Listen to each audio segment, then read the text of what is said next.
The scrape of the wooden porch steps still echoed beneath me as I read the message where my own grandson called me an embarrassment.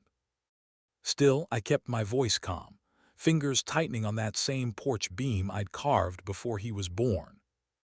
As the rough grain pressed into my palm, its steady texture drowned out the sting of his words. While I traced each groove, I remembered every sacrifice hidden in that wood.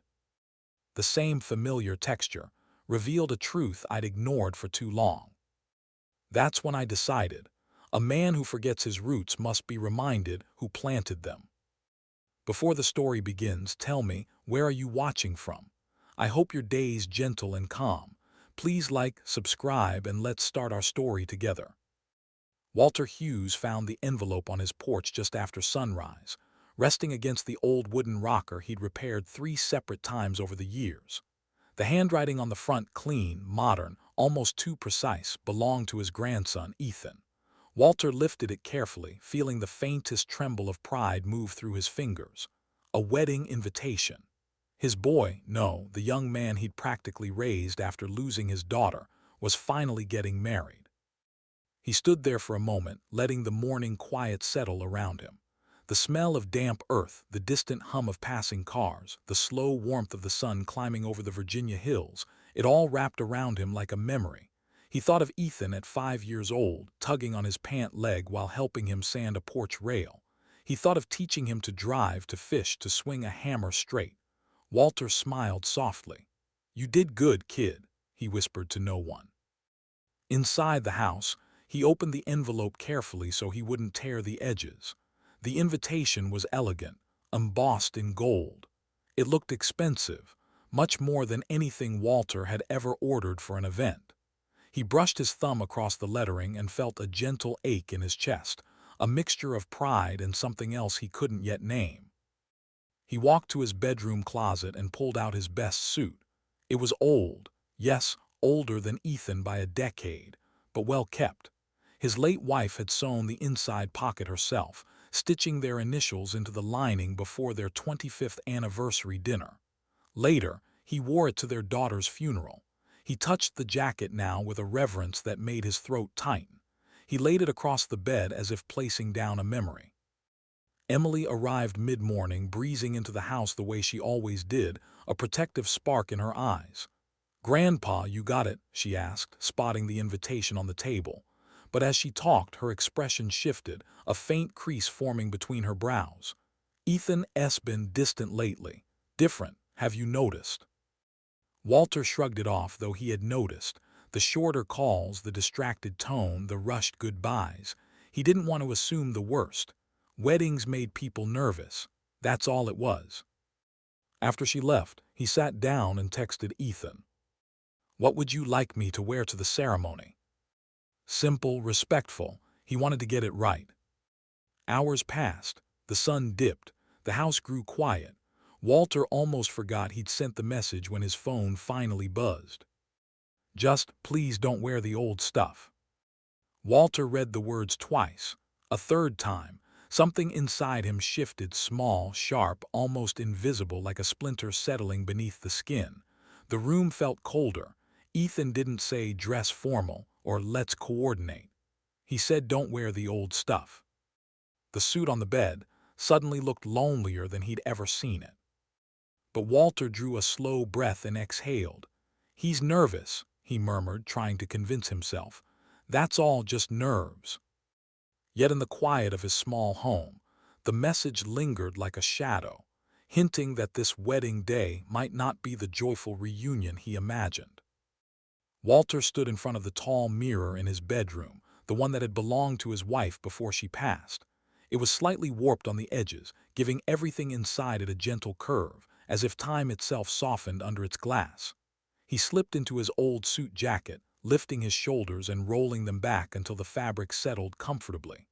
The smell of cedar and faint cologne, an echo of years when he dressed up more often, rose around him. He lifted the tie next.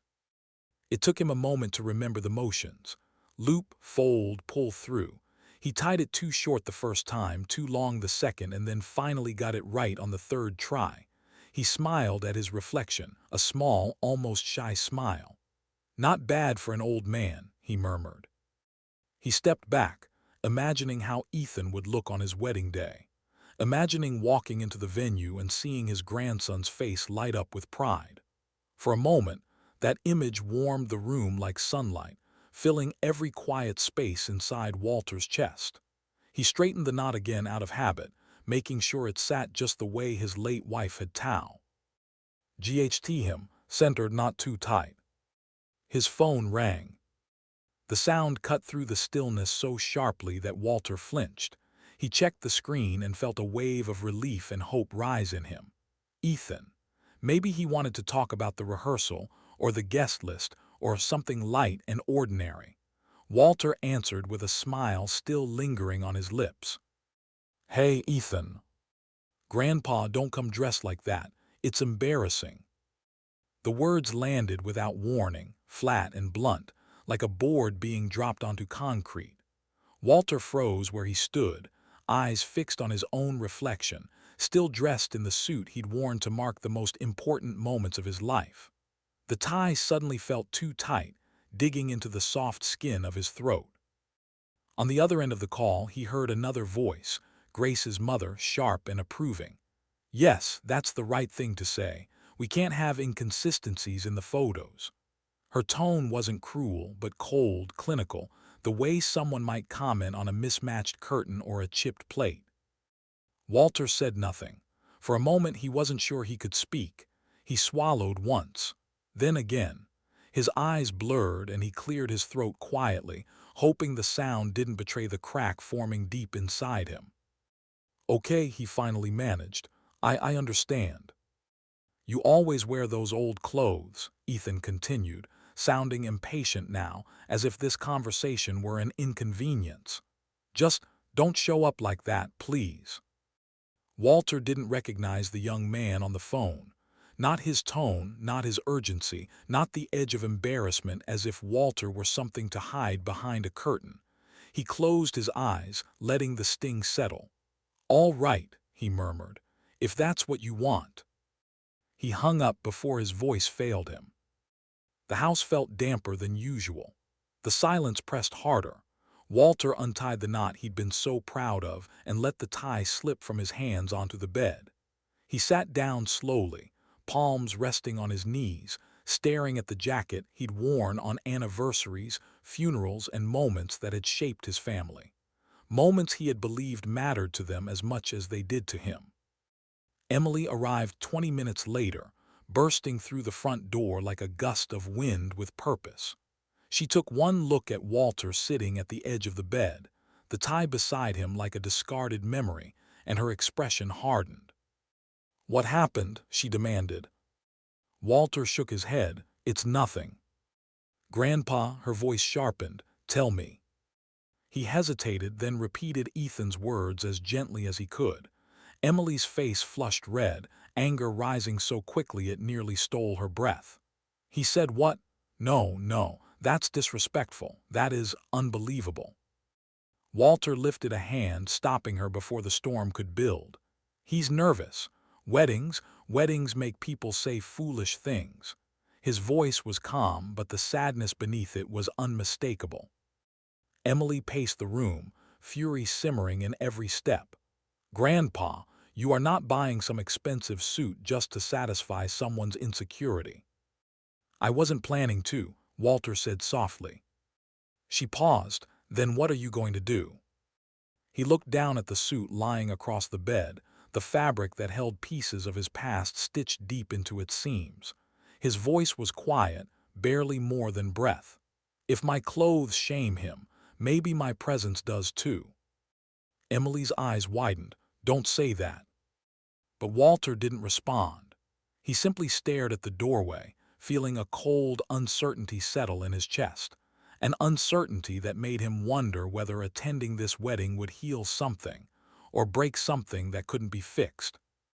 And as the evening shadows lengthened, that question refused to leave him. The bell above the diner door jingled softly as Walter stepped inside, letting in a slice of cool morning air. The place smelled like warm syrup and fresh biscuits, the kind of scent that settled into a man's bones and reminded him he was still part of a world that moved, breathed, remembered. The moment the regulars looked up and saw him, faces lit with familiarity, genuine, uncomplicated warmth that didn't ask for anything in return. "Morning, Walt," someone called from a corner booth. "Sit over here, builder man," another teased. Walter raised a modest hand in greeting, embarrassed by the attention but quietly grateful for it. He walked to the counter and took his usual stool. Ruth, the owner, poured him a cup of coffee without asking. "You look tired," she said, narrowing her eyes affectionately. "Wedding stress." Walter tried to smile, something like that. The chatter of the diner rolled around him, silverware tapping plates, boots scuffing against the old tile floor, laughter rising like sunlight. It reminded him of every storm season that had come through this town. The way people here helped each other, even when they had very little. The way he himself had shown up with wood, tools, and whatever strength his hands could offer. A man from a nearby table leaned over, tapping Wow Tur gently on the arm. "You remember rebuilding our roof after that July tornado. Would have taken us months without you." Another woman chimed in, shaking her head fondly. "You refused a dime, said we should save our money for groceries." Walter lowered his eyes, suddenly unsure where to place them. He never did those things for acknowledgement. He did them because it felt like the right way to live. Still, in this moment, hearing it spoken so plainly, something warm pushed against the heaviness sitting in his chest since Ethan's phone call.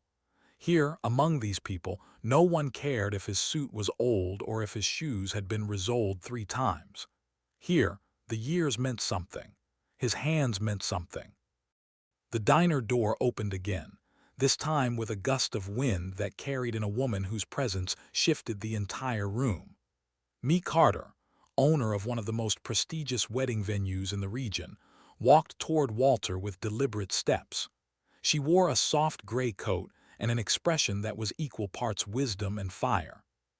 "Well, if it isn't my favorite carpenter," she announced. Walter blinked, surprised. "Me, haven't seen you in months." She ignored the stool beside him and wrapped him in a hug tight, warm, unashamed. The entire diner watched, smiling. Even Ruth paused behind the counter, eyebrow raised with interest. When Me finally pulled back, she studied him the way a mother studies a child she's worried about. "I heard your grandson's getting married on my property." Walter nodded. "Yes, big weekend coming up." Me's eyes softened. "You coming early to take a look at the updates we made?" The suggestion hung between them. Kind, casual, yet it carried a weight Walter instantly recognized.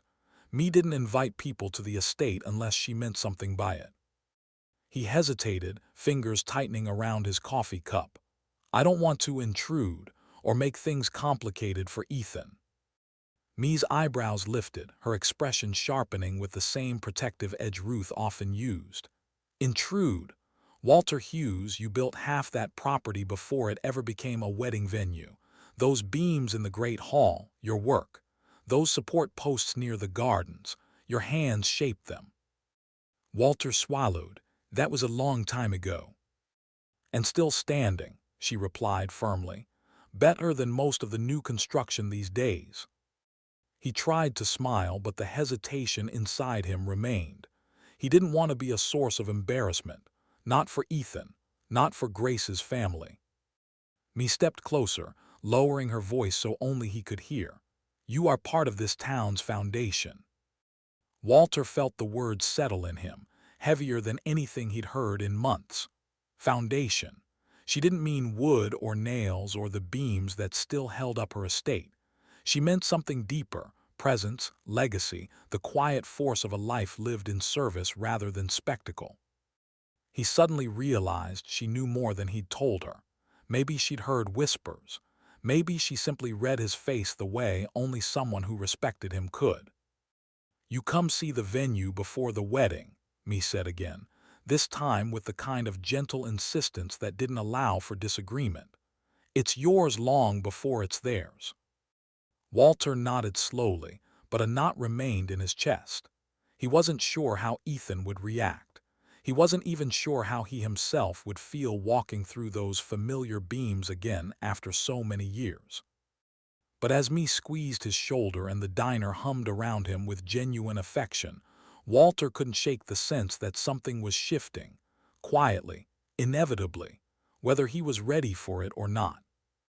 And the closer the wedding day crept, the more he wondered if the truth he'd been avoiding was inching toward him far faster than he wanted to admit. Walter arrived at Me Carter's wedding estate just after noon, driving slowly up the long gravel path that wound between rows of manicured hedges. The estate rose ahead like something out of a different world, grand, elegant, the kind of place where light seemed to fall more softly, where money shaped every corner. Walter gripped the steering wheel a little tighter. He had driven past this estate hundreds of times over the years, but he had never stepped foot inside. It looked intimidating. Not hostile, but distant in a way that reminded him how far Ethan's life had drifted from the one that raised him. When he parked and stepped onto the paved walkway, he felt strangely underdressed, even in his clean shirt and pressed slacks. The entrance towered over him, white pillars, sprawling stone steps, windows trimmed with iron details. He took a breath and approached. Before he reached the door, it opened for him. A young employee in a crisp black uniform stepped forward, her expression bright with recognition. "Mr. Hughes, welcome. We've been told to expect you." Walter blinked, caught off guard. "Expect me?" "Yes, sir," she said warmly. "Miss Carter said to bring you straight in. She's in the main hall." What? Walter followed her through the grand foyer, noticing the polished wooden floors that gleamed like still water, the floral arrangements that filled the space with the scent of lilies. Despite himself, he felt the weight of the place settling into him. Beautiful, impressive, the kind of venue designed for photographs that made lives look perfect. But what struck him most were the employees. As he walked through the hallways, they greeted him with nods, smiles, respect. Not polite courtesy, genuine recognition. "Morning, Mr. Hughes." "Glad to have you with us, sir." "An honor, Mr. Hughes." He felt his cheeks warm. "You all know me." The young woman guiding him smiled. "Miss Carter talks about you all the time. Says none of this," she gestured to the enormous vaulted hall ahead, "would even exist without you." Walter almost laughed at the impossibility of it. "Without me, that can't be right." But as he stepped into the great hall, he stopped walking altogether. The ceiling arched high above, supported by massive wooden beams, thick, hand-shaped, curved with natural grain. The sunlight poured through the upper windows, catching the warm brown of the timber. Something inside Walter stirred. A memory, rough wood under his palms, the smell of sawdust, long days under the summer sun. Me appeared on the far side of the hall, walking toward him with the slow, confident stride of someone who owned every square inch of the land beneath her feet. She was smiling. "I see you recognize your own work," she said softly. Walter stared up at the beams again. "Me, I built these." She laughed, gentle, delighted. 40 years ago, you and your old crew, back when this was just a rundown farmhouse with a roof ready to collapse." She touched one of the beams affectionately. "These are yours. Your hands shaped them. This entire place stands because of you." Walter felt something shift inside him, something deep and old. He had done so many jobs over the years, repairs and rebuilds and emergency fixes, that some of them blurred together. But these beams, he remembered the summer.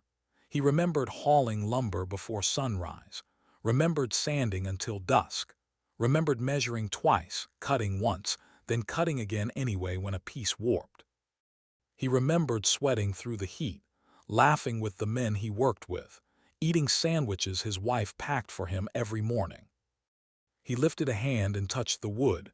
"I'd forgotten," he whispered. "It's been so long." Me stepped beside him, her voice warm. "You're the man who made this place possible, Walter. Every couple that comes here takes pictures under your craftsmanship.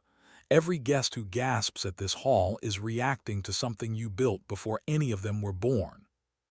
Walter swallowed, feeling a mixture of pride and sorrow rise in his chest. Ethan didn't know this. Grace didn't know. Their families didn't know that the man they worried might ruin their aesthetic had poured the very bones of this venue with his own labor. He felt small and enormous at the same time. Me studied him carefully. You deserve to be honored at this wedding, and I intend to make sure you are. Me, I don't want to cause trouble, Walter murmured. Ethan already feels sensitive about appearances. Nonsense, she said sharply. You'll sit in the front row, right beside the family. Walter looked at her, startled. Front row. You earned it decades before that boy ever proposed to anyone. He hesitated, unsure whether accepting that seat would bring pride or conflict.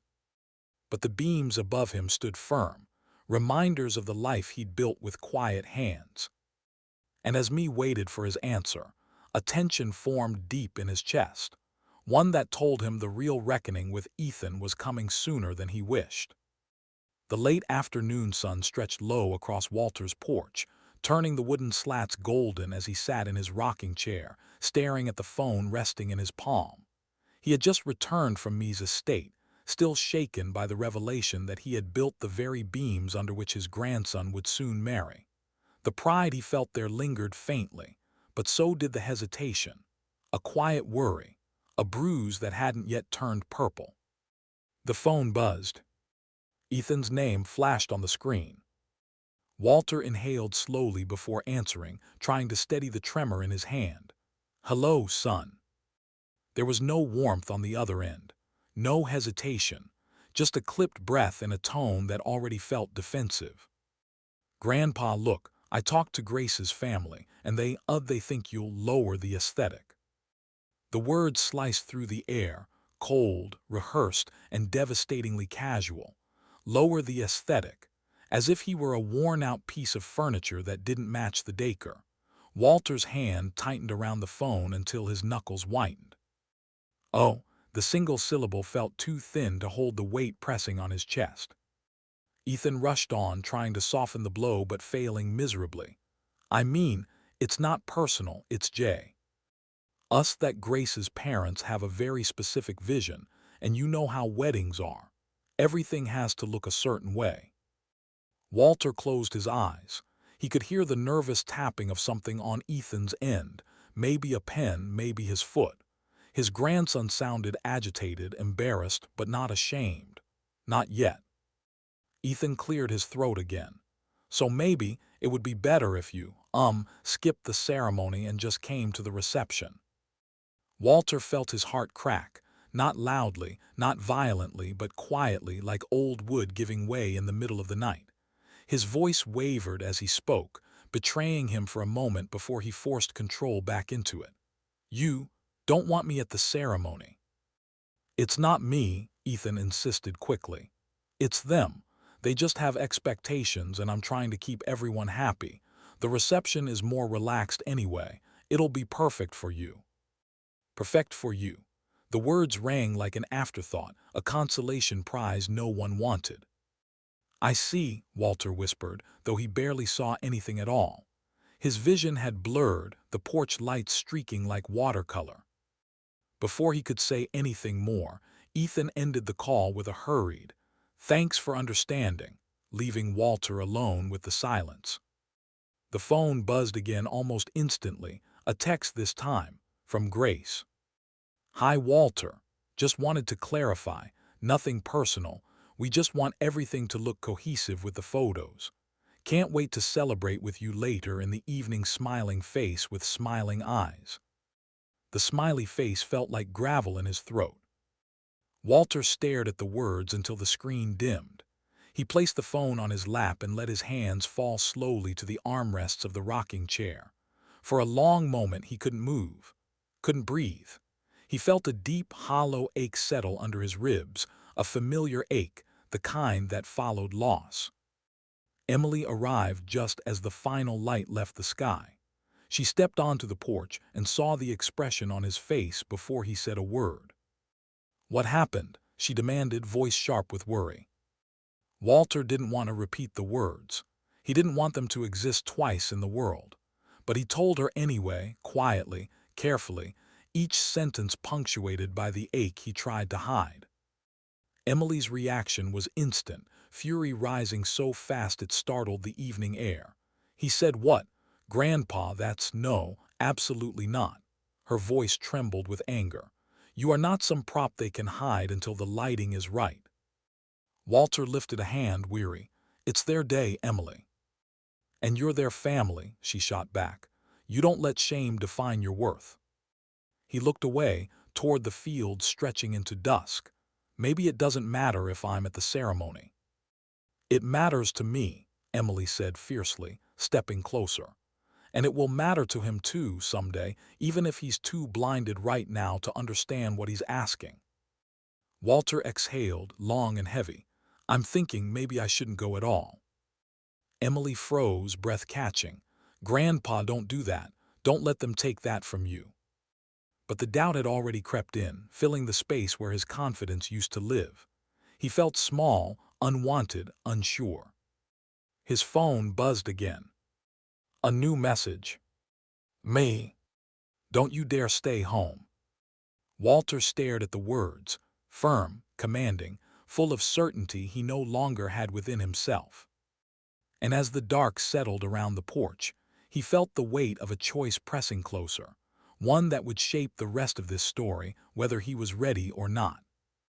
Walter stood in his bedroom with the soft evening light stretching across the floorboards, touching everything with a gentle, fading gold. His suit lay neatly on the bed, folded carefully, respectfully, as if it were an artifact of a life he no longer stepped into. He sat beside it and let his fingers brush the fabric, tracing the seams his wife had once sewn by hand. She had made it for their 35th wedding anniversary.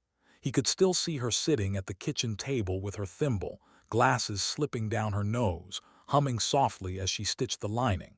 She had kept glancing at him with that playful smile she never grew out of, half teasing, half tender. "Walter Hughes," she had said, "if you're taking me to dinner like a gentleman, then you're going to look like one." He picked up the jacket now and lifted it to his face, breathing in the faint, almost imaginary scent of her perfume. It struck him with such clarity that for a moment he had to sit back, steadying himself against the tide of memory. He remembered the anniversary dinner, the dim lighting, the soft clinking of glasses, the band playing old love songs. And he remembered dancing with her in the living room afterward, her feet brushing over the hardwood floor in slow circles as she rested her head against his chest.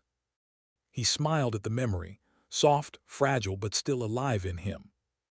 But that warmth lasted only a moment. Ethan's voice intruded on it like a cold draft under a door. "Don't wear the old stuff, skip the ceremony, you'll lower the aesthetic." Walter exhaled slowly, setting the jacket across his knees. He didn't want those words to ruin the memories stitched into the fabric, but they lingered anyway, like a stain he couldn't quite wash out. He reached down to the floor, pulling his old black dress shoes from the box where he stored them. They were scuffed but sturdy, the same shoes he'd worn to weddings, funerals, church gatherings, town meetings, moments that shaped the life he'd built with calloused hands and quiet pride. He grabbed a tin of polish, opened it, and let the familiar scent rise into the air. With slow, deliberate strokes, he buffed each shoe until the leather gleamed faintly in the lamplight. He knew Ethan didn't approve, knew he wanted something shinier, newer, something that fit the polished world he was marrying into, but Walter kept polishing anyway. He wasn't shining the shoes for Ethan's sake. He was shining them because some things deserved care, even if the world didn't see their value anymore. The bedroom door creaked open and Emily stepped inside holding a small sewing kit.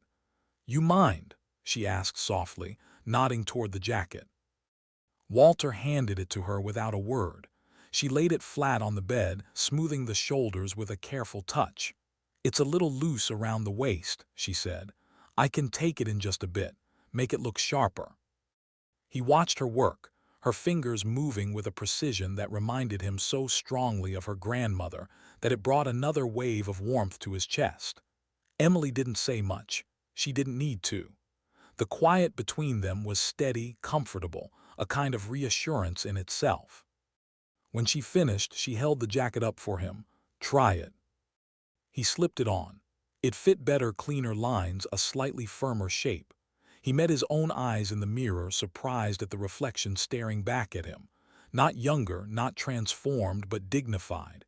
Still himself, but steadier, stronger. Emily stepped beside him.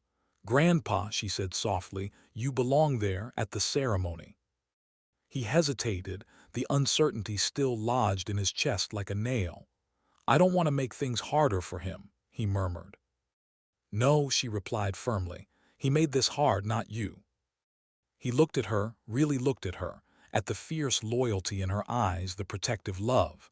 And something inside him shifted, something old but not yet broken.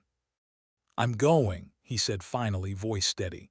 "Not for the photos, not for their approval." Emily held her breath as he straightened the jacket once more. "I'm going for the vows," he said quietly, "not for them." She smiled, relief softening her expression. "Good, that's exactly where you should be." Walter stepped back from the mirror, feeling the suit settle around him, holding every memory, every moment of his life that had shaped him into the man he was. And for a brief, fleeting moment, he believed he could walk into that ceremony without shame. But as he hung the suit neatly on the closet door and turned off the bedroom light, a quiet unease curled inside him, an instinct he couldn't ignore. He had no idea how humiliating the day would begin, or how powerfully it would end. Walter arrived at Me's estate just after sunrise, the sky still pale with the soft blush of morning. The gravel crunched beneath his shoes as he stepped out of his truck, smoothing the front of his freshly pressed suit, his wife stitching resting gently over his heart. He drew a slow breath, willing himself to stay calm, to remember why he had come. For the vows, he reminded himself, not for approval, not for appearances. Even so, his hands trembled when he closed the door. The venue was already buzzing. Florists carried crates of white roses across the courtyard. Photographers circled in anticipation. Guests trickled in early, eager to take in the grandeur of the place. Walter walked toward the entrance, his steps measured, hopeful. For a moment he let himself imagine that Ethan might greet him with a soft smile, perhaps even a quiet apology. But the first person to notice him was Ethan. Grace's mother stopped mid-step on the stone staircase, her manicured hand hovering over the railing. She looked at Walter the way someone might study a misplaced decoration, something that didn't belong.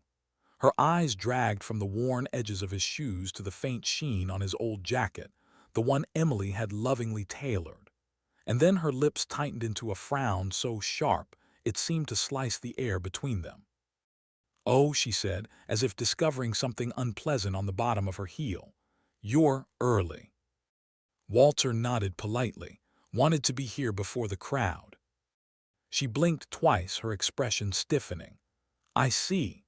Her gaze flicked to his clothes again, lingering too long, too obviously, before she gave a tight, hollow smile and walked off without another word.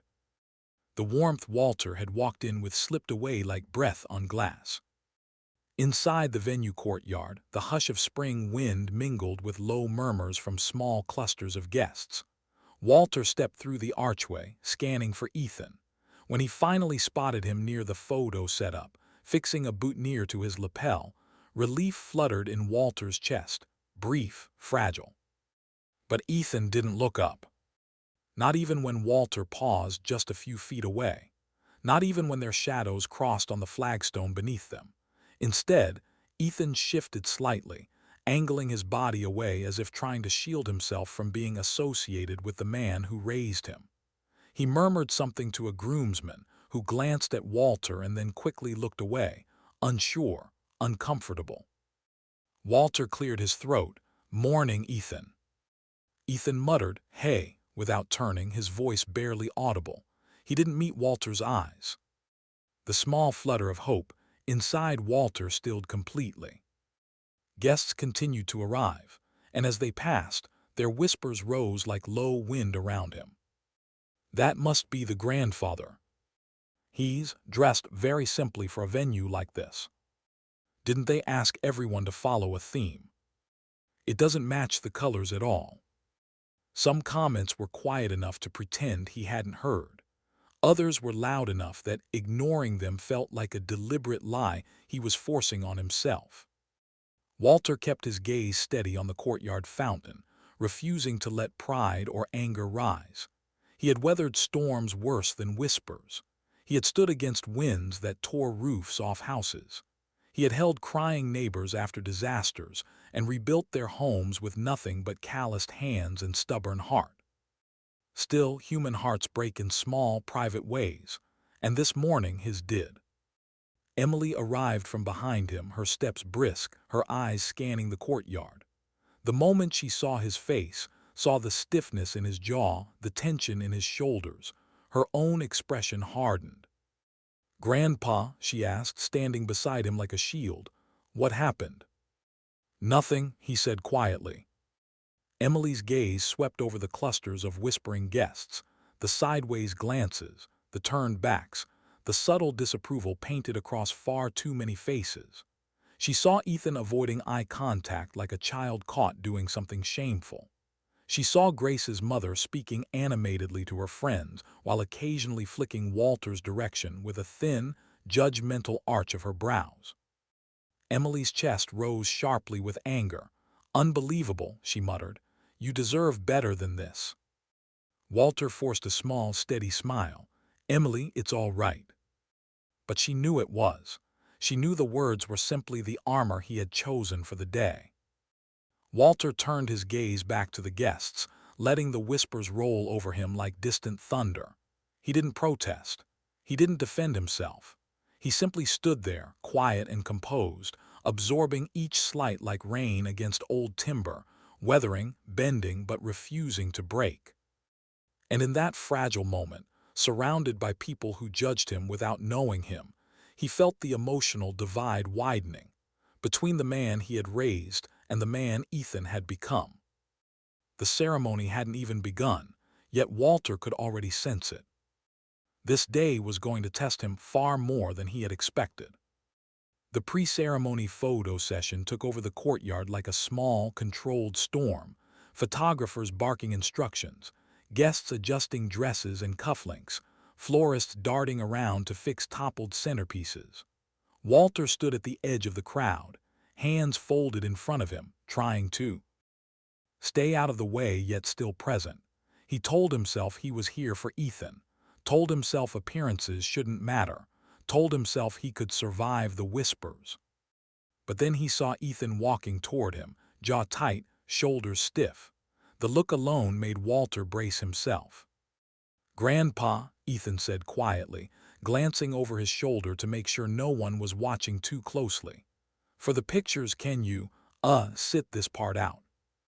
The words weren't harsh. That almost made them worse. They were soft, apologetic even, but dripping with the same shame that had colored every conversation in the last few weeks. Walter felt them sink inside him like a stone tied to a rope. "I don't want to mess anything up," he said gently, trying to give Ethan a way out of his own discomfort. "You won't," Ethan replied quickly. "It's just people worked hard on the aesthetic, the theme, the look. We're doing shots for the album, and it's better if it all stays consistent." Consistent, as if Walter's presence were an inconsistency, a flaw. Walter nodded slowly. "I understand." He took a step back to give them space just as Tara, one of the bridesmaids, approached the group. She glanced at Walter and immediately grimaced. "No, no, he can't be in the shots," she insisted loudly to the photographer.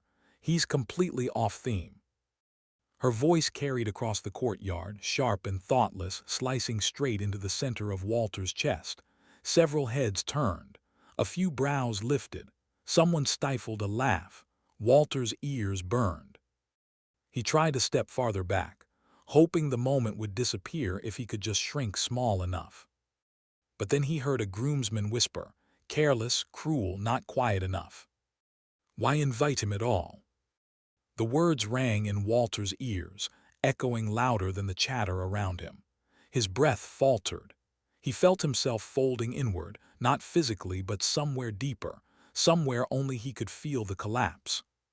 He turned away slowly, letting the commotion of the photo session blur into background noise. His feet carried him backward, one careful step at a time, until he reached the edge of the courtyard near the row of trimmed hedges. His heart felt heavy, dragging inside his ribs like an anchor. Emily noticed immediately. She stormed toward Ethan, fire in her eyes. "What did you say to him?" she demanded, her voice sharp enough to halt conversations nearby. Ethan stiffened. "Emily, lower your voice." "No," she snapped, stepping closer. "Did you seriously just tell your own grandfather to step out of your photos because he doesn't match your daycare?" Ethan's jaw clenched. "You don't understand the pressure I'm under, Grace's parents." "Grace's parents," Emily cut in, incredulous. "You think they matter more than the man who raised you, the man who worked himself sick to give you the life you have." Walter closed his eyes. He didn't want this. He didn't want his grandchildren fighting because of him. But the argument only escalated. Ethan hissed, "Emily, this is my wedding. Just stop making everything about him." Everything inside Emily went still. She stared at him as if he were a stranger. "About him," she repeated softly. "He's your family, your blood, and you treat him like he's an inconvenience." Guests began edging closer, pretending not to listen while clearly listening. A few exchanged glances. Some frowned disapprovingly. Others whispered behind their hands. And then, just as the tension was about to snap, Mee stepped into view. She stood by the courtyard archway, silent but observant, her expression unreadable yet alert. She had watched the entire exchange. Her sharp eyes had caught every flinch, every whispered insult, every disgrace wrapped in polite etiquette. She didn't intervene, not yet. But her gaze lingered on Ethan long enough that several guests followed her line of sight, suddenly unsure of what they had witnessed and what consequences it might carry. Walter saw her too. Their eyes met. She tilted her head almost imperceptibly as if to say, "I see you. I see what they're doing to you." Walter swallowed hard. A lump formed in his throat, thick and burning. He wanted to disappear, to avoid fueling the conflict, to stop being the source of discomfort for his own grandson. But beneath the hurt, something else flickered, a quiet shift, a subtle stirring of dignity that had been bruised but not broken. Emily stepped back to him, placing a steadying hand on his arm. "Grandpa, I'm with you, no matter what." Walter nodded softly, but as he stood there, surrounded by eyes that judged and eyes that pitied, and one pair that understood more than anyone else, he felt something changing. The humiliation was only the beginning. The reckoning was coming. Walter stood near the edge of the courtyard, half hidden behind a row of white hydrangeas, trying to collect himself after the humiliation of being pushed out of the photos. Guests continued drifting in, their polished shoes tapping against stone, their voices blending into a soft hum that only made his isolation feel sharper. Emily stayed close, one hand lightly touching his elbow, offering silent support. But even her presence couldn't soften the ache sitting heavy in his chest. He stared down at his hands, hands that had built homes, repaired roofs, lifted communities after storms, and wondered how in this moment they could feel so useless. Then the murmurs shifted. Not louder, just different. A ripple of attention rolled across the courtyard like a breeze bending tall grass. People began straightening, whispering, turning their heads toward the entrance. Mee Carter stepped out from beneath the archway. She didn't rush. She didn't hesitate. She walked with a calm, deliberate authority that drew every gaze to her, the kind of presence that made conversations falter mid-sentence. Her silver hair glimmered in the morning light, and her expression, steady, unreadable, carried the weight of someone who had lived long enough to recognize wrongdoing when she saw it. Walter felt his breath catch as she began walking straight toward him. Ethan noticed her first. His eyes widened, not with fear exactly, but with unease, as if he already suspected this approach had something to do with him, and even more to do with what he'd done. Mee didn't look at Ethan. She didn't look at the crowd. She walked right up to Walter, stopping just a step away. Then, without saying a word, she wrapped her arms around him. Not a polite hug, not a stiff gesture meant for show. A tight, warm, deliberate embrace, one filled with the kind of affection usually reserved for family. The courtyard went silent. Completely, utterly silent. Guests stared. A bridesmaid's mouth fell open. A groomsman straightened, confused. Even the photographer lowered his camera, unsure whether to capture the moment or step back from it. Mee pulled away just enough to look directly into Walter's eyes. Her voice, when she spoke, was loud enough for everyone to hear. "I'm so glad you're here, Walter." A wave of whispers surged through the crowd like a gust of wind, snapping through leaves. Ethan froze, his complexion paling. Grace's mother stiffened beside him, her lips tightening as if she'd tasted something sour. Before anyone could recover, Charles Campbell, the bride's father, approached quickly, adjusting his suit jacket with a sudden need for decorum. His earlier arrogance had evaporated, replaced with a cautious, almost deferential curiosity.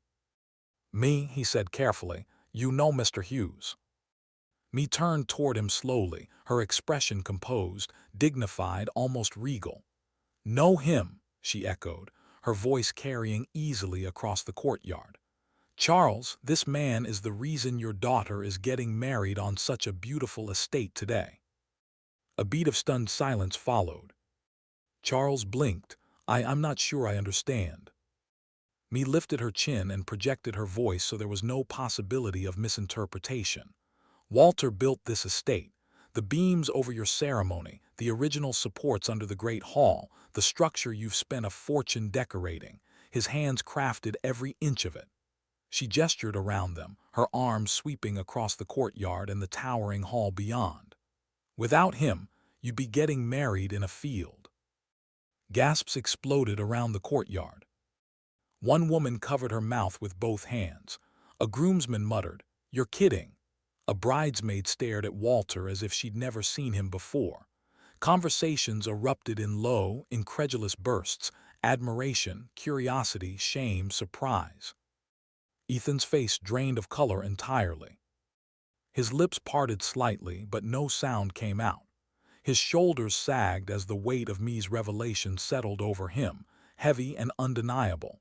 In a single sentence, she had dismantled the shallow world of aesthetics he had been chasing and replaced it with something irrefutable: legacy. Emily straightened beside Walter, pride radiating from her like heat.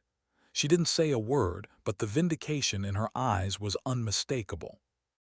Walter felt stunned, not from Mee's praise but from the sudden, overwhelming shift around him. Moments ago, he had been treated as a blemish, an inconvenience. Now people looked at him with awe, with respect, with something approaching reverence. Strangers who hadn't wanted him in their photos now whispered his name with admiration. Walter swallowed hard. He hadn't wanted attention. He hadn't asked for this spotlight. But in the quiet place inside him where humiliation still lingered, something warm and steady began to grow. Mee placed a hand on his arm. "You belong here more than any of them," she said softly. The energy in the courtyard tilted, subtly but decisively, toward Walter. And as Ethan stared at him, pale and shaken, the morning finally shifted into something else entirely. The balance of the day had just changed, forever. For several seconds after Mee's declaration, the courtyard seemed frozen, every voice, every breath suspended in the warm morning ng air. Then, like a slow tide sweeping across the crowd, people turned toward Walter with expressions that had transformed completely from moments earlier. Awe replaced judgment. Respect replaced dismissal. and curiosity replaced the cold indifference he had felt since he arrived. Me didn't waste a moment capitalizing on that shift. She lifted her hand and signaled to two staff members standing near the ceremony aisle. "Please escort Mr. Hughes to the front VIP seating," she instructed, her tone leaving no room for misunderstanding. "He sits with the family." The staff nodded immediately, stepping toward Walter with the kind of reverence reserved for honored guests. One of them gestured gently toward the aisle. "Right this way, sir." Walter hesitated, still stunned by the attention. "VIP," he murmured under his breath. "I'm not." "Yes, you are," Me said firmly, placing a steadying hand on his shoulder. "You always have been." As Walter began walking toward the front, guests started rising to their feet, slowly at first, then in waves, as though the weight of Me's revelation obligated them to show the respect they had failed to offer earlier. Chairs creaked, dresses rustled, suit jackets straightened. People murmured greetings. "Mr. Hughes." "In honor, sir." "We didn't know." Walter nodded politely, though inside he felt something almost disorienting, his dignity being returned to him piece by piece, handed back by the very people who had helped strip it from him that morning. He wasn't angry, just overwhelmed. Emily walked beside him, her eyes gleaming with pride so bright it softened the ache in his chest. "See," she whispered, squeezing his arm, "they're finally seeing you the way I do." He didn't answer, emotion caught too tightly in his throat for words. Near the altar, Grace stood with her bouquet clutched in both hands. Her cheeks were flushed, not from excitement but from embarrassment. She shifted her weight awkwardly, avoiding his gaze at first. When she finally looked at him, her eyes flickered with guilt, as if she were replaying every moment she had agreed with her mother's quiet disdain. Still, she managed a small, strained smile. Walter returned it gently. He didn't hold grudges. Life had taught him that bitterness only poisoned the one who carried it. Ethan, on the other hand, looked as pale as the flowers built into the arch behind him. His jaw twitched as he tried to keep his posture confident. But each guest who greeted Walter, each respectful nod, each whispered comment about the man who built this place, chipped away at the facade Ethan had constructed so carefully. He stepped forward and cleared his throat, attempting to salvage whatever dignity he could. "Grandpa, he began. But before he could finish, a couple from the second row leaned forward eagerly. "Mr. Hughes, we'd love to talk to you about the home you repaired for us years ago," they said warmly. "We're still living there thanks to you." Ethan's unfinished apology evaporated in the air between them. He stepped back, awkward, dwarfed by the sudden shift of attention he desperately wanted for himself on his wedding day. His eyes darted around the courtyard, confusion and regret mixing uneasily on his face. Walter took his seat in the front row, led directly to the spot reserved for immediate family. The same seat he'd been told, less than a day ago, not to occupy at all.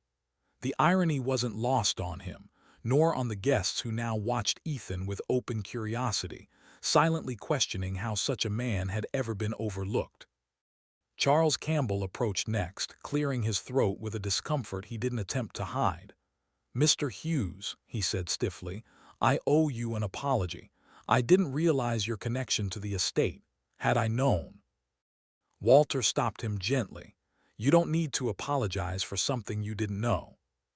Charles nodded, relieved though his cheeks reddened. "Even so, thank you for what you built. It's extraordinary." Walter offered a modest smile. "Just did my job." But the truth was heavier, deeper, and everyone knew it now. As he settled into the front row seat, the energy around him changed almost physically. The whispers softened into admiration. The judgment dissolved. Even the floral air felt different, lighter somehow. He had arrived this morning uncertain, nervous, half convinced he didn't belong. Now the entire wedding was bending itself around his presence, acknowledging the foundation beneath their celebration, the literal one and the personal one. Emily leaned close. "Grandpa, look around," she whispered. "Your dignity is rewriting this whole day." Walter didn't respond. He simply exhaled, slow and steady, letting the truth of her words settle around him like a warm coat after a cold morning. But as the music began and the guests prepared for the ceremony, he felt something else stirring under the surface. A quiet tension, a subtle warning that the emotional reckoning with Ethan wasn't finished yet. The celebration had shifted in his favor. But the fallout was still coming. The ceremony music drifted softly through the hall, a gentle harmony that floated up toward the high ceiling where the old wooden beams stretched across the length of the room, thick, sturdy, warm with age. As Walter took his front row seat, he lifted his eyes to them, letting the sound of the strings fade behind the hum of memory.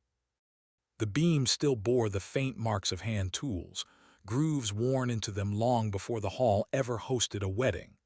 Walter could almost smell the sawdust again, the sweet, earthy scent that coated his clothes for weeks that summer.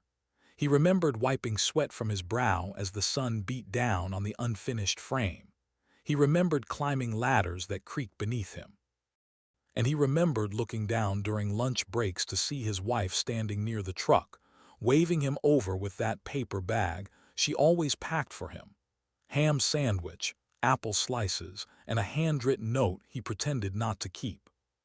The warmth of that memory softened the sharp edges of the morning. He exhaled slowly, letting the strength of those beams steady him, the same way they held the hall above him. The music swelled as Grace entered, elegant and glowing, but her smile faltered for the briefest moment when she spotted Walter seated in the front. Her cheeks flushed, not with pride but with guilt. She adjusted her bouquet, eyes flicking away quickly, ashamed not of his presence, but of how she had once dismissed it. Ethan stood beneath the archway, hands clasped too tightly, his posture stiff. His gaze darted toward Walter once quick, uneasy, before he looked away as if afraid the contact might expose him. The shame he carried now sat awkwardly in his shoulders, bending them inward. Me stood near the side aisle with the quiet authority of someone who understood exactly what had just shifted in this room.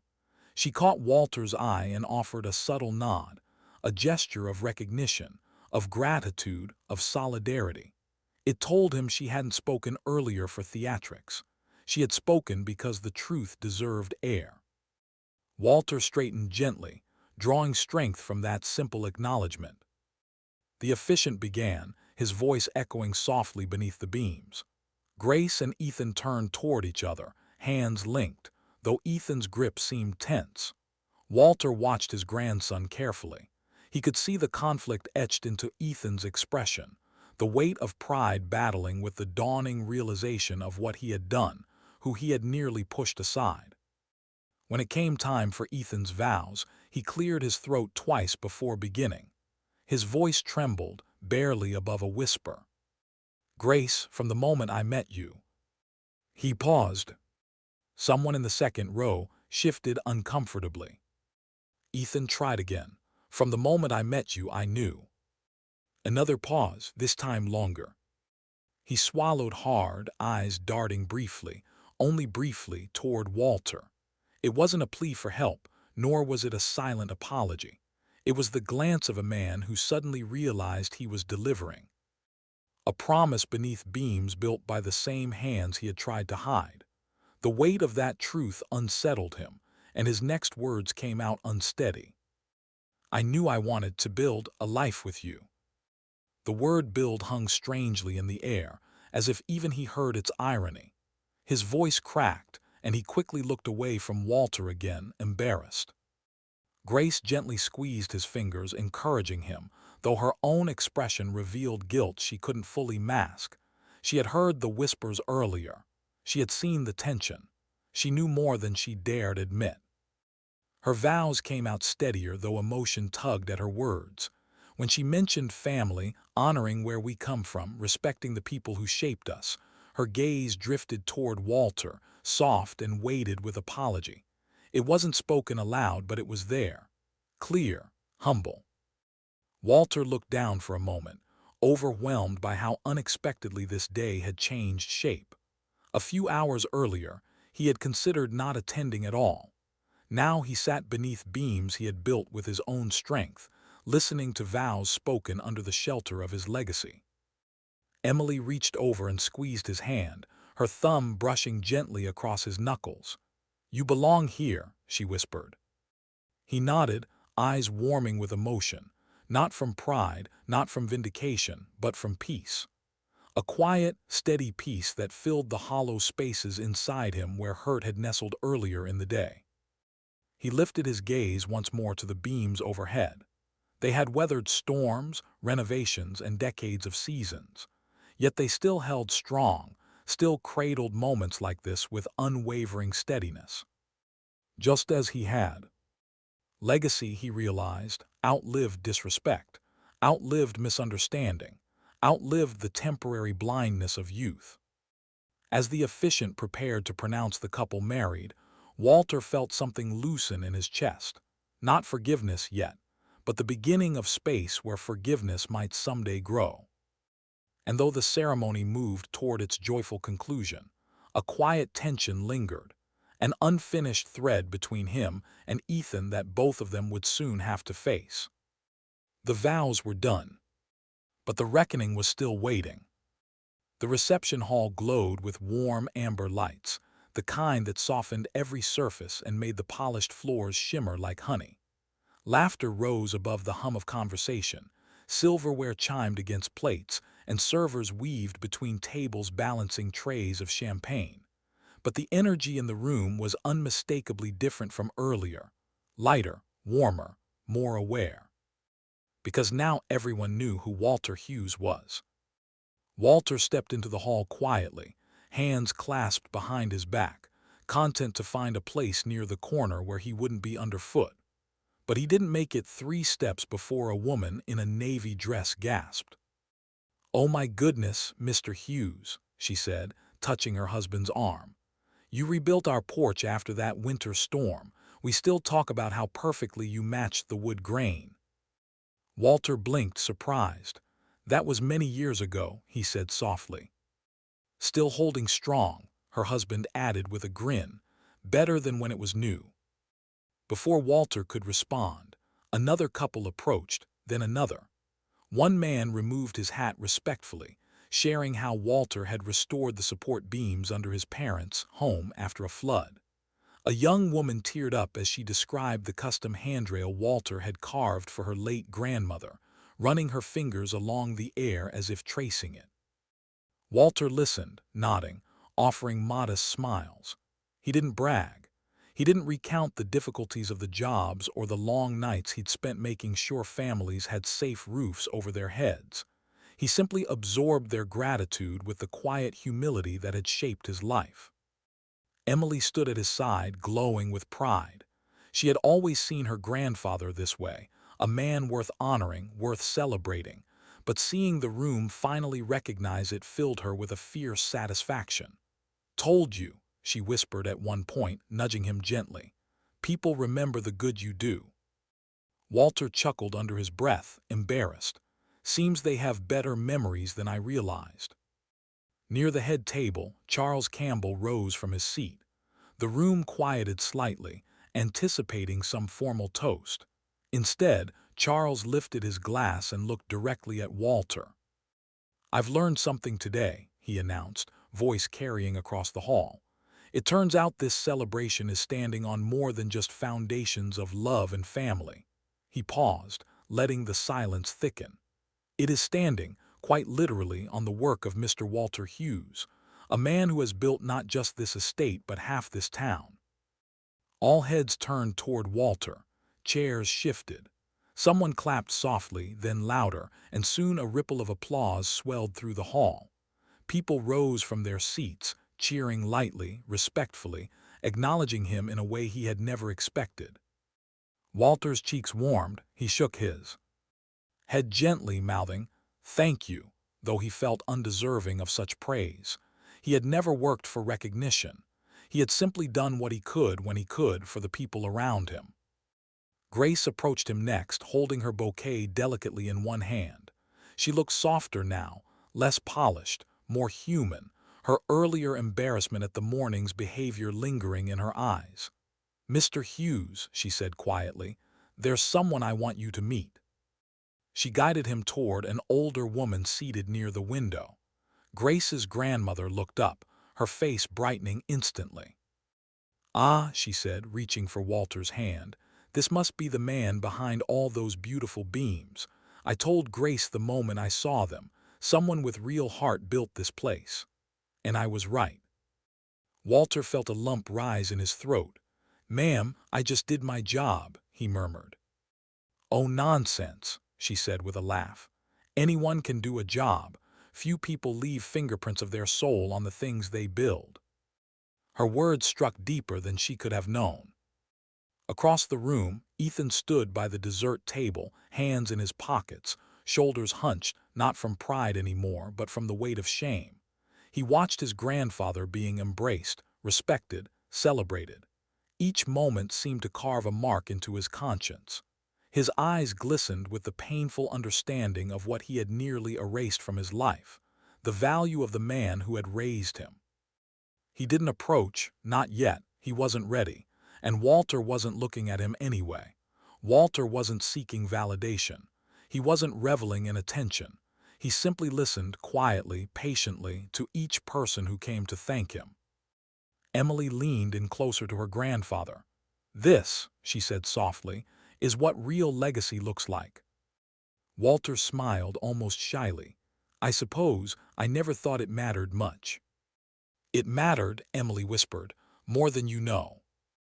Walter looked around the reception hall, at the people he had helped, at the beams he had shaped that now held up celebration and laughter, at the faces finally seeing him clearly. For the first time all day, he felt something settle inside him. Something steady. Something right. But even as the applause faded and conversations resumed, Walter sensed a quiet tension pulling at the air. Because Ethan still stood alone, watching, waiting, and the reckoning between them had yet to unfold.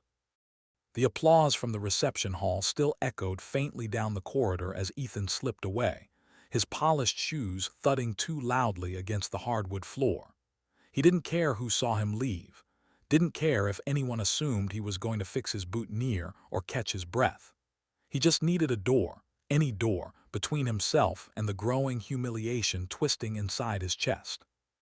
He found an empty side room, a small, dimly lit lounge meant for staff breaks, and stepped inside, shutting the door harder than he meant to. The sound reverberated through the room like a slap.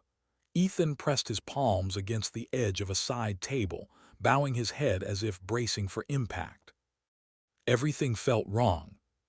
His wedding was supposed to be perfect, flawless aesthetics, smooth transitions, photographs that would make his life look exactly as successful as he wanted it to appear.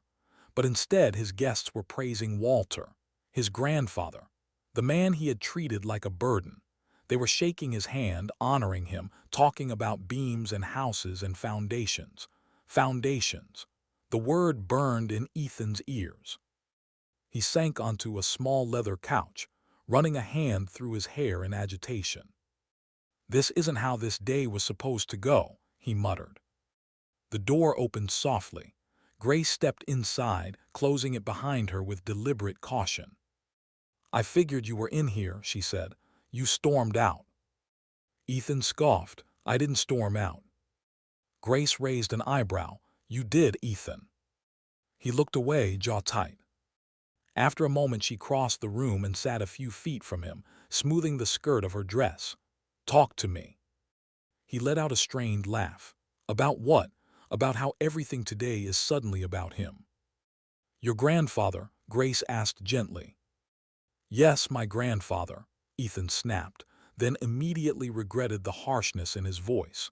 He slumped back against the couch cushion, rubbing a hand over his face. "It's my wedding, Grace, my day. And somehow he's the one everyone wants to talk to. He's the one people are admiring." Grace studied him carefully. "Ethan, people admire him because he's done admirable things." He shot her a wounded glare. "And you didn't help. You let me make that announcement. You let everyone fawn over him. You didn't defend me." "Defend you," Grace repeated, stunned. "From what, Ethan? From the truth? From people respecting a man who deserves respect?" His cheeks flushed red. "You know how hard I've worked to build a certain image, and now everyone is looking at me like I'm some shallow little—" Grace interrupted softly, "You're acting like one."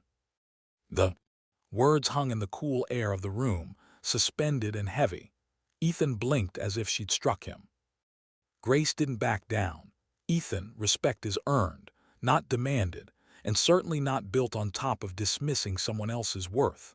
Her voice grew steadier, stronger. "I watched you ignore him this morning. I watched you let your mother talk down to him. I watched you tell Emily to stop defending her own grandfather, and now you're angry because the world saw the man he really is." He stared at her, lips parting but no words coming. His breath stuttered, chest rising and falling with uneven rhythm. Grace leaned in slightly. "Ethan, your grandfather didn't steal attention from you. You handed it to him the moment you chose to be ashamed of him."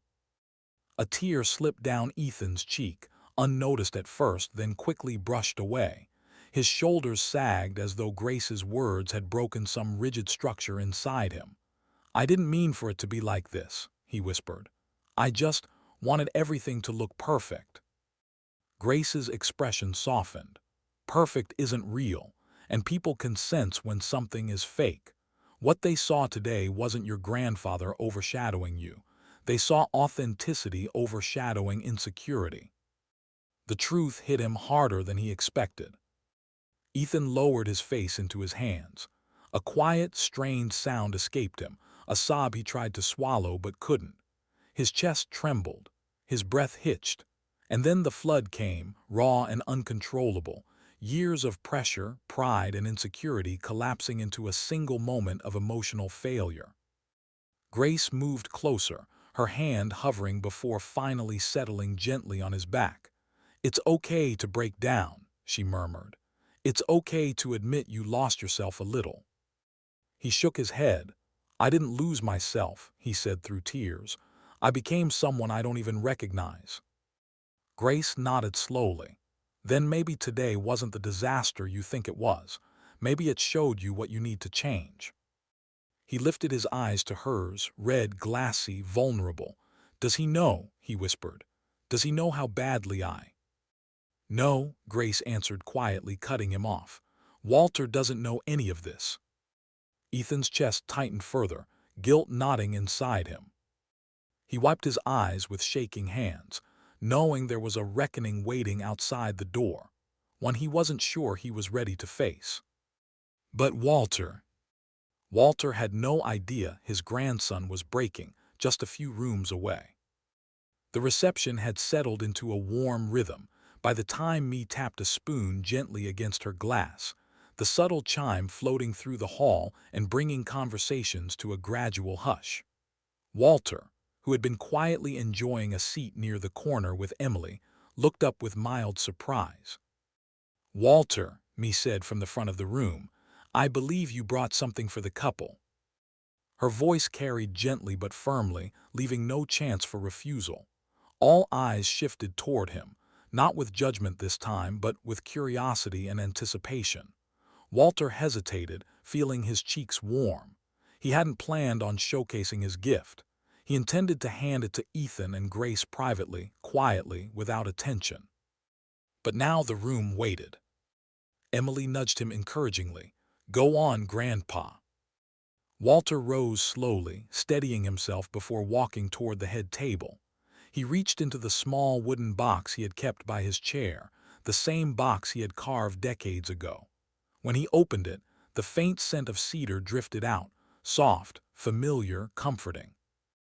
Inside were two carved wooden figures, Grace and Ethan, standing hand in hand, shaped with delicate precision. Grace's hair curled down her shoulder exactly as it did tonight. Ethan's suit jacket fell in smooth lines.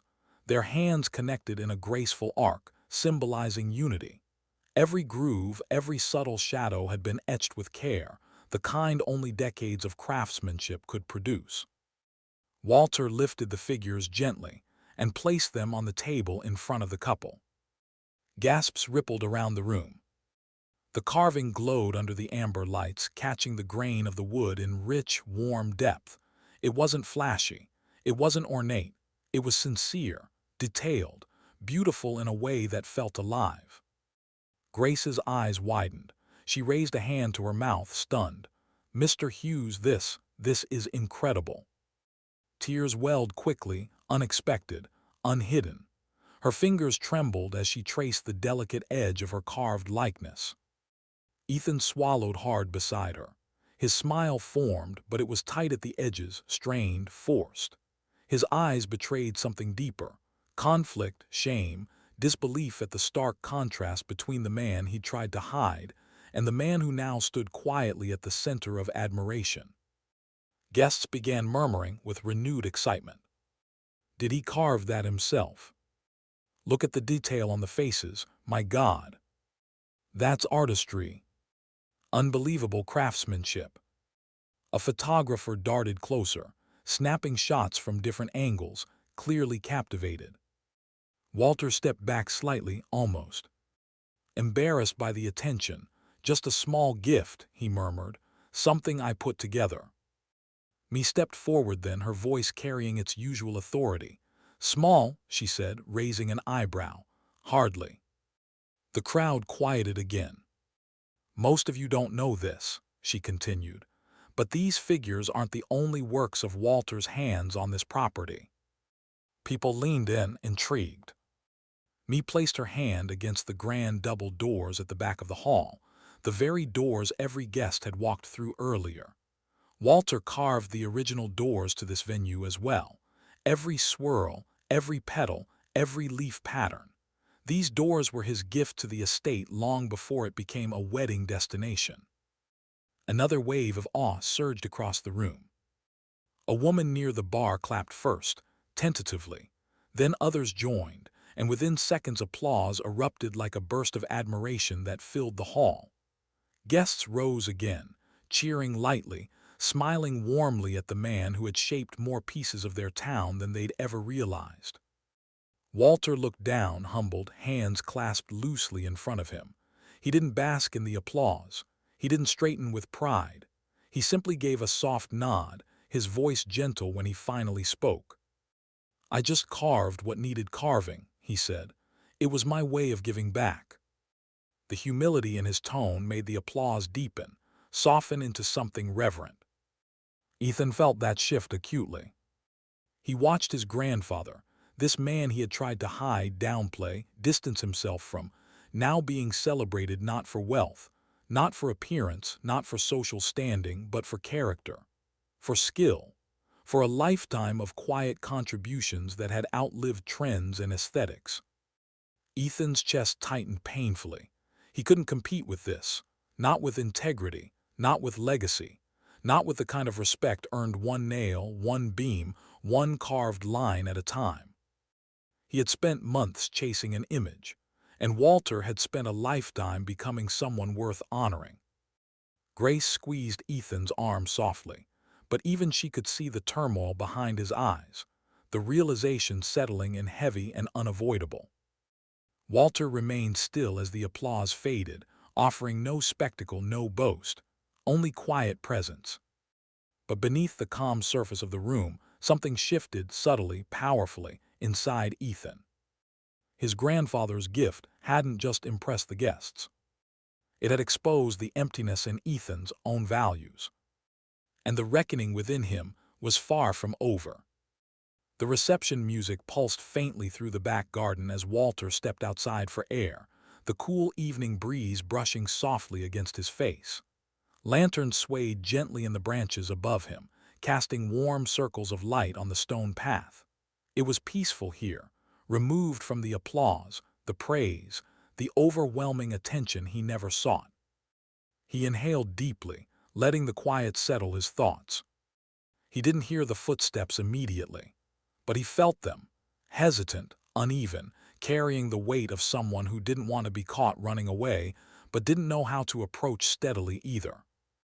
Ethan emerged from the shadows of the doorway, shoulders hunched, eyes avoiding Walter's. "Grandpa," he said, voice strained, "can we talk?" Walter turned slowly. His expression was gentle, neutral, not cold, not resentful. "Of course." Ethan swallowed hard. He rubbed his palms against his suit pants, fidgeting like a boy about to confess a lie. I wanted to say sorry." The apology was clumsy, rushed, half-formed, tangled in pride. It didn't land with the weight it should have, but the ache behind it was real. "For what?" Walter asked softly, giving Ethan room to speak truth instead of rehearsed lines. Ethan's jaw tightened. "For everything, I guess, for the ceremony, for the stuff I said, for the texts." He winced, remembering the words he'd typed so casually. Things got out of control." Walter nodded, but didn't fill the silence. Ethan continued, voice cracking. "You have to understand, I wasn't trying to hurt you. Grace's family has this idea of what success looks like, what appearances should be. And I didn't want to look less successful, next to you." The confession hit the air heavy, raw, shame-filled. Walter blinked slowly, letting the meaning settle. "Less successful next to me." Ethan nodded, cheeks flushed. "Yeah, I mean, your suit, your truck, your simplicity. I thought people would look at me and think I came from nothing, like I didn't belong in their world." Walter didn't flinch. He didn't raise his voice. He didn't give in to the sting that crept through him. Instead, he stepped closer, speaking calmly. "Ethan," he said, "success without gratitude is failure." The words struck deeper than anything me or Grace had said earlier. Ethan's breath caught, literally caught, as if the air refused to move through him for a moment. Walter continued, voice steady. "You measure success by what people see. I measure it by what people feel. The home I built. They sheltered families. The beams overhead tonight. They held up your vows. That has nothing to do with money or image. That's legacy. And legacy doesn't come from pretending to be better than the people who raised you." Ethan trembled, subtle at first, then visibly. His lips parted as if to argue, but no defense came. Only the truth remained, heavy and unavoidable. "I messed up," he whispered. Walter finally allowed a touch of sadness into his expression. "You didn't just mess up. You forgot where you came from. And you forgot who stood by you after your mother died, who picked you up from school, who paid for your braces, who sat at your baseball games even when you never played an inning." The memories hit Ethan like blows, gentle, undeniable blows that cracked the shell he'd built around himself. His knees buckled slightly, and he leaned against the stone railing, fingers gripping it for stability. Then, without warning, the dam inside him shattered completely. His breath hitched, his shoulders shook, tears broke free, rolling fast and silent down his face. "I'm sorry," he choked out, louder this time. "I'm so sorry, Grandpa. I don't know how I became this person." Walter stepped closer, placing a steady hand on Ethan's back. He didn't pull him into a hug immediately. He didn't rush forgiveness. He simply grounded him, letting the boy he once raised collapse without shame. Ethan's sobs deepened. "I don't deserve your respect, or your gift, or—" Walter interrupted gently. "Deserve has nothing to do with love." Ethan looked up, eyes swollen, breath uneven. Walter finally wrapped an arm around him, guiding him into a firm, steady embrace, the kind that forgave but did not erase the hurt. "I forgive you," Walter said quietly. "But forgiveness doesn't excuse what happened today. Trust is rebuilt, not replaced." Ethan nodded against his shoulder, absorbing every word. Inside the hall, distant applause signaled the start of another speech. But here, beneath the lanterns and the whispering trees, a different moment unfolded. A reckoning. A beginning. A bruise turning into a lesson. Ethan wiped his eyes, still trembling. "Does everyone know what I did?" Walter shook his head gently. "Not everyone." Ethan's breath hitched again, a mix of relief and dread. But Walter wasn't finished. "And you still need to face the ones who do." Ethan stiffened. knowing exactly who Walter meant. This confrontation wasn't over. Not by a long shot. The reception was still buzzing when Me approached Walter with a soft, knowing smile and tapped lightly on his arm. "Come with me," she said. "There's something I want to show you, something long overdue." Walter glanced at Emily, who nodded eagerly, her excitement almost bubbling over. He followed me through a side hallway lined with old portraits and sconces flickering with warm candlelight. The noise from the celebration faded behind them until only the quiet hum of the estate remained, a deep, grounding silence that wrapped around the hallways like a memory. Me stopped at a set of double doors, the original wooden ones Walter had carved decades earlier. She pressed her palm fondly against the grain. "You gave this place its heartbeat before anyone knew what it would become." Walter ran his fingers along the carved vines, tracing the curves he had shaped as a much younger man. "I remember working on these," he murmured. "Didn't know they'd last this long." Me chuckled. "Walter Hughes, these doors will outlast all of us." She pushed them open, letting the soft glow of the room beyond spill out. Inside lay a quiet corridor used mostly by staff, a place guests rarely saw. But tonight, Me led him to the far wall where a series of framed construction photos hung. Dusty prints, faded memories, and beneath them, small brass plaques that had clearly once held pride of place before someone had removed or covered them during renovations. Me knelt down and brushed her fingers along one of the plaques, wiping away a thin, forgotten layer of dust. "Turns out modernization sometimes comes with foolish decisions," she said quietly. "These were taken down when a new designer came in, said they made the place look dated." I disagreed, firmly. Walter leaned closer, his breath caught. The plaque read, "Structural framework completed by Walter Hughes, master carpenter." Another one beside it, "Custom hand-carved doors donated by Walter Hughes, 1984." And another, "Beams crafted with care by W. Hughes and crew." He hadn't seen these in nearly 40 years. His throat tightened, emotions gathering in a slow, heavy swell that he couldn't stop even if he wanted to. His name, his work, had been preserved. Even if hidden for a while, it had never truly disappeared. Me rose and placed a hand on his arm. "I'm restoring every single plaque," she said, "publicly, prominently, where everyone who walks through this place can see exactly who built its bones." Walter stared at her, stunned. "Me, that's not necessary. The work speaks for itself." "It does," she agreed softly. "But people need to know whose hands shaped it. Not every legacy leaves a signature. You deserve yours." Emily stepped forward then, eyes brimming. She pressed a hand to her mouth, overwhelmed. "Grandpa, this is everything you deserve. You gave so much to this town and no one ever knew the half of it." Walter swallowed, the memories crashing into him one after another. The long days, the nights he spent sanding beams by lantern light, the lunches his wife packed with little notes tucked between wax paper. The work had been after storms, after fires, after loss. He had given pieces of himself to build something that would outlive him, but he had never imagined anyone would remember his name. Now, standing here with two people who saw him clearly, he felt something inside him shift back into place. Something that had been out of alignment for a long time, quiet pride, humble but real. Me guided them farther down the corridor, stopping beside a newly installed display case. Inside was an early photo of Walter on the job, sunburned, smiling crookedly, holding a mallet in one hand and leaning against an unfinished beam. Emily broke into laughter through her tears. "Oh my God, look at your hair," she said, nudging him. Walter chuckled softly, embarrassment mixing with nostalgia. "That was a hot summer." Me turned toward him again.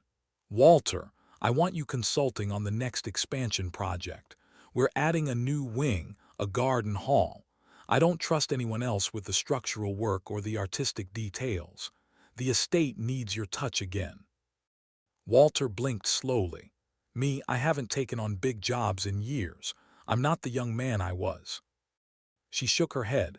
You're better, you understand this land, this wood, this place, and my team wants to learn from you, if you'll do us that honor.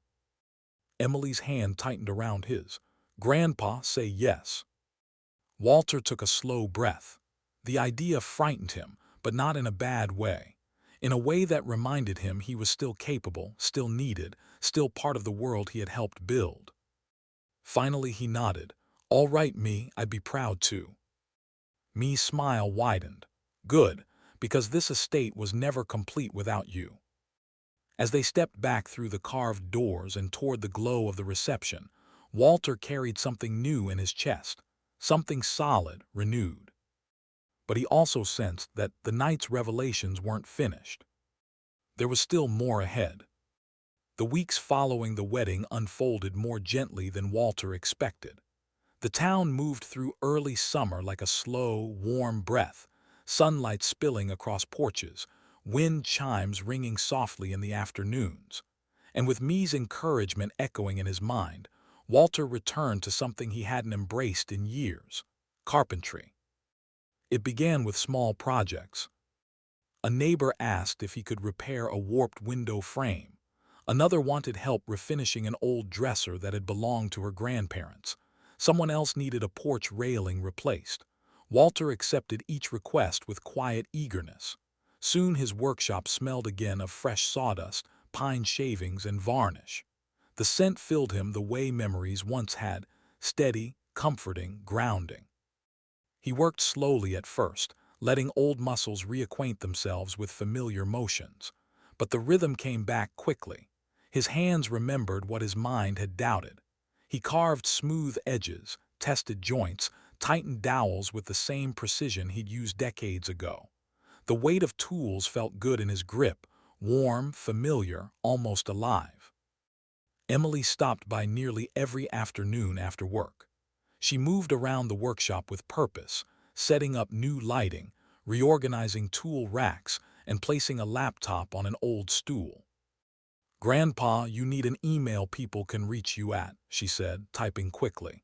And a simple website, nothing fancy, just a page where people can ask for work. Walter chuckled.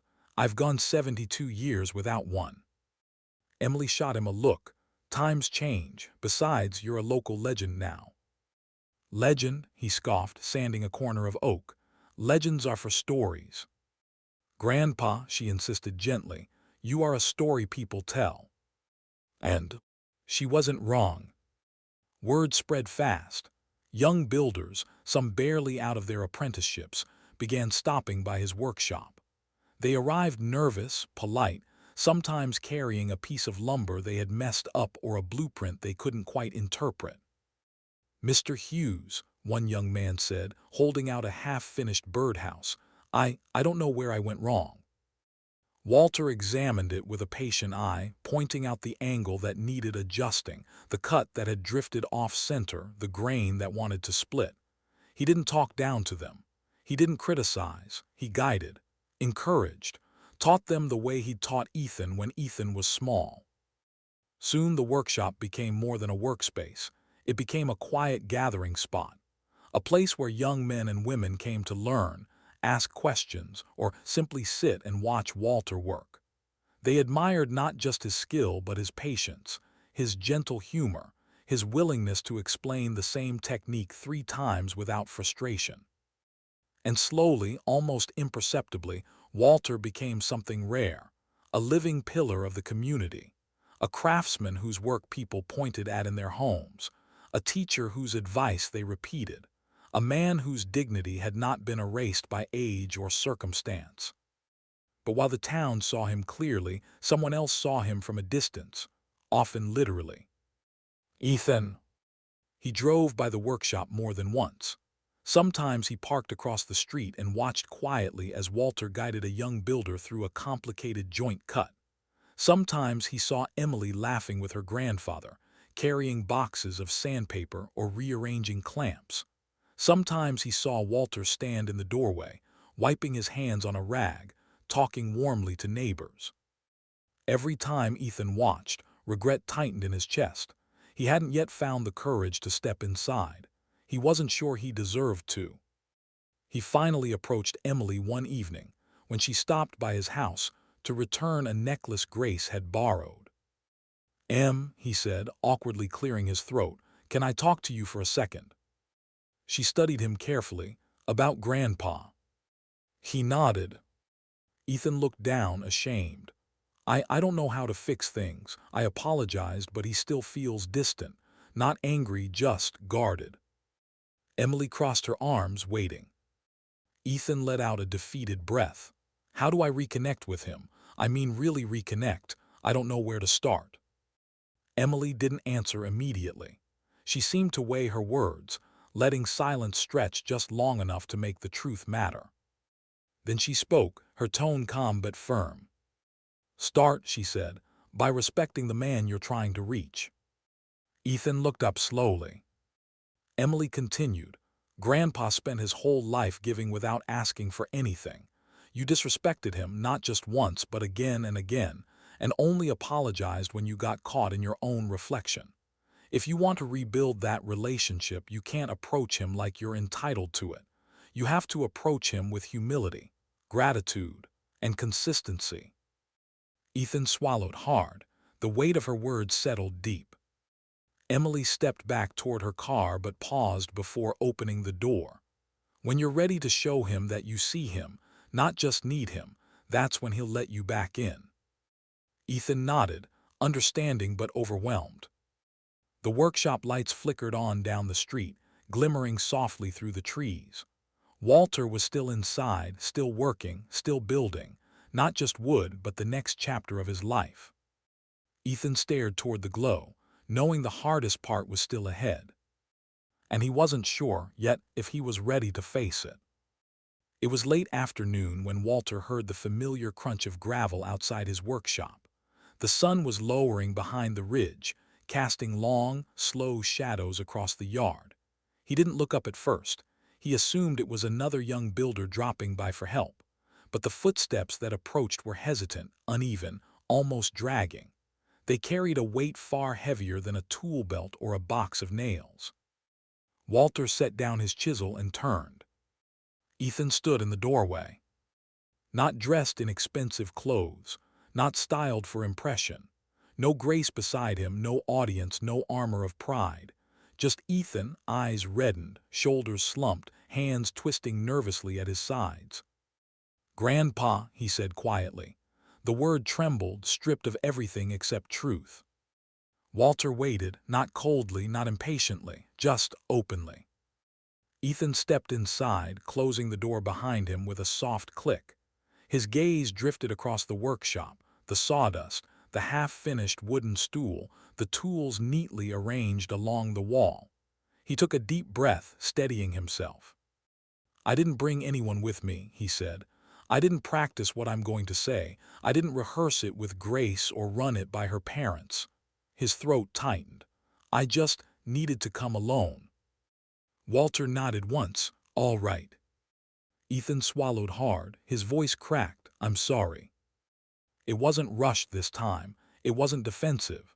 It didn't carry the desperation of wanting to save face. It was plain, raw, and honest, like peeling away everything he had used to protect himself.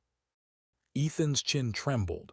"I'm sorry for the texts, for telling you not to come to the ceremony, for being ashamed of your clothes, for letting people talk about you like you were nothing." His breath shuddered. "For treating you like you weren't enough." Walter's expression didn't change, but something softened around his eyes. Ethan pressed on, words tumbling out faster now as if they had waited too long to be freed. "I was selfish. I cared more about how things looked than how they felt. I cared more about fitting into Grace's world than honoring the man who raised me." Tears filled his eyes. "And when people admired you at the wedding, instead of being proud, I got angry, because I thought you stole attention from me." Walter tilted his head. "Do you still think that?" Ethan shook his head immediately, tears spilling. "No, I think I finally saw you, really saw you, and it made me ashamed of myself." Silence lingered between them, not empty, not hostile, just space for understanding to settle. Ethan wiped his face with the back of his sleeve. "Do you want to know the truth, the ugly truth?" He took a breath that trembled all the way down. "I was afraid people would see me as the grandson of a poor carpenter, someone who didn't belong in fancy places, someone whose roots were elegant enough." Walter didn't react right away. He let the words sit in the dust-filled air, letting them reveal the broken, frightened place they came from. Finally, he stepped closer. "Ethan," he said gently, "you were never the grandson of a poor carpenter." Ethan looked up, confused. Walter rested a weathered hand on his shoulder. "You're the grandson of a builder." Ethan's breath caught. Walter continued softly, "A builder isn't poor. A builder creates things that last. A builder leaves pieces of himself in every home, every beam, every door. A builder gives people shelter, safety, comfort. A builder makes a life by lifting up the lives of others." Ethan's face crumpled. "And you," Walter added, his voice warm but firm, "forgot that what I built wasn't just houses. It was you." The words broke something deep inside Ethan, not painfully but mercifully. His knees buckled and he sank into a nearby stool, covering his face as sobs tore through him. Not small tears, not ashamed, hidden sniffles. Full shaking, unrestrained crying. For the first time in years. Walter placed a steady hand on his back, letting Ethan fall apart in the safety of the workshop's quiet. The smell of sawdust, the soft hum of evening wind, the presence of the man who had raised him, it all wrapped around Ethan like a balm he had needed far too long. It took several minutes before Ethan could speak again. When he finally lifted his head, his voice was fragile but certain. "I want to do better," he whispered. "I want to be someone you can be proud of again." Walter squeezed his shoulder. "Pride doesn't vanish, Ethan. It just waits." Ethan nodded, tears still clinging to his lashes. Outside, the sun dipped lower, filling the workshop with a warm, amber glow. Healing didn't finish in that moment. But it began, quietly, steadily, like a foundation newly poured. And neither of them noticed the shadow of someone approaching the workshop door, about to witness the fragile piece just formed.